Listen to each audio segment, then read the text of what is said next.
present our sister Sandy. She's a servant, minister, and she has a big heart. And I would like to present our sister. She has a special part for a testimony. Thank you, Lord.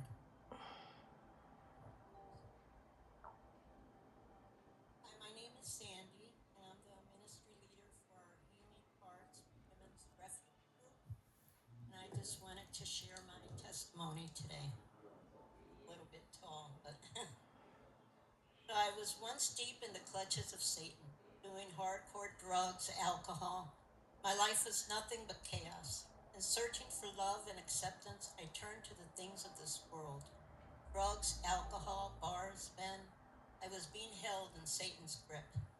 All my friends were alcoholics, drug addicts, and we spent all our time stealing, lying, drinking, and doing drugs. I followed in the steps of other unbelievers. I followed them as they followed Satan. But glory be to God that he rescued me from the snares of the enemy.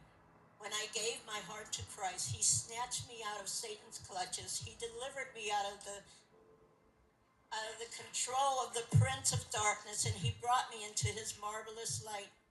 He cleansed me and made me new. He set me free. Now I follow him. But how many of you know that everything wasn't hunky-dory after then, from then on? I remember laying in bed crying and asking God, why, God, why? Why do you allow me to go through things like this? I gave my life over to you, and this is how you repay me? As if giving his son for me wasn't enough.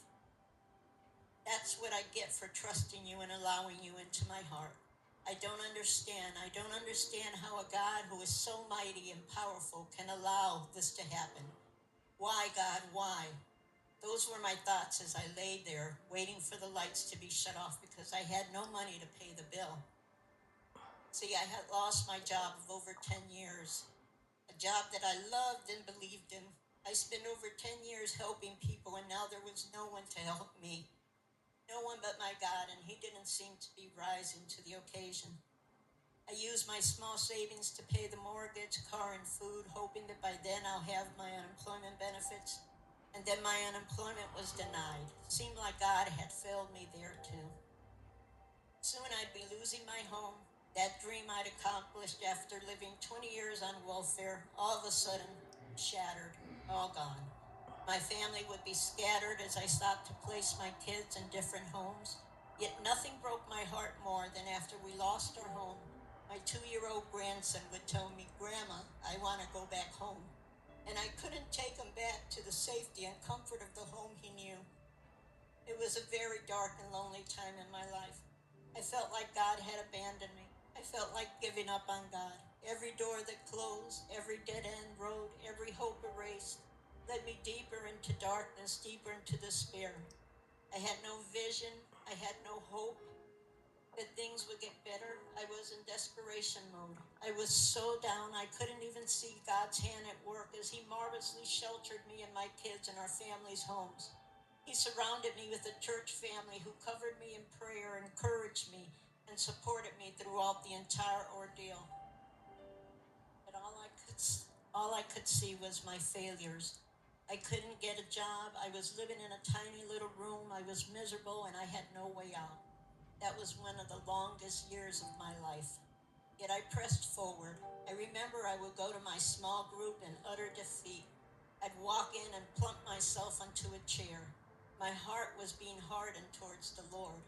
But with each encouraging word, with each hug, with each heartfelt prayer from my brothers and sisters in my group, the Lord continued to tug at my heart. He continued to penetrate and soften my heart. Towards the end of this long ordeal, this long trial, as I continued crying out to the Lord, he showed me Habakkuk 2:2-3. Then the Lord answered and said, write the vision and make it plain on tablets, that he may read it, he may run who reads it, For the vision is yet for an appointed time, but at the end it will speak, and it will not lie. Though it tarries, wait for it, because it will surely come. It will not tarry. And the Lord opened my eyes, and he gave me a glimpse of the condition of my heart. As I listened, as I continued to cry out to him daily, he showed me that The weight was part of the process, pruning and cleansing. That I needed to learn to trust and depend on Him and not self.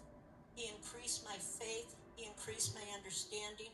He showed me that the trial was coming to an end, and now I had vision for that end. I finally had a renewed sense of hope, knowing that the trial would soon be over.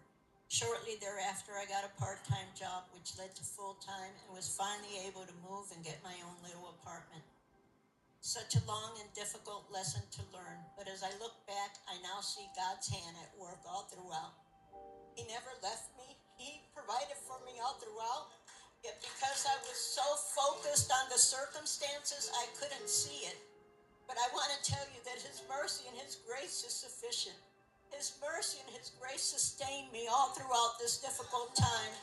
It taught me to trust Him and depend on Him. Our God is a good God. He is faithful even at times when we are unfaithful. He will never leave us or forsake us. So if you're experiencing any doubt, any feelings of insecurity, any hardships in your life and your walk with God, know that whatever the enemy has meant for harm, God will turn it around for good. And don't give up, because He is a faithful and loving God, and He cares for you. So look to Him always, your strong tower of refuge, for that's where your help comes from. In closing, I know this year our church would like to focus on developing more small groups. Refuge groups are a place where you can learn and grow in your walk with Christ, and have people that will cover, pray, and encourage you during difficult times, as well as rejoice with you in good times. So I just want to exhort you, if you're not involved in a refuge group, I would like to encourage you to please consider joining one. Thank you for your time.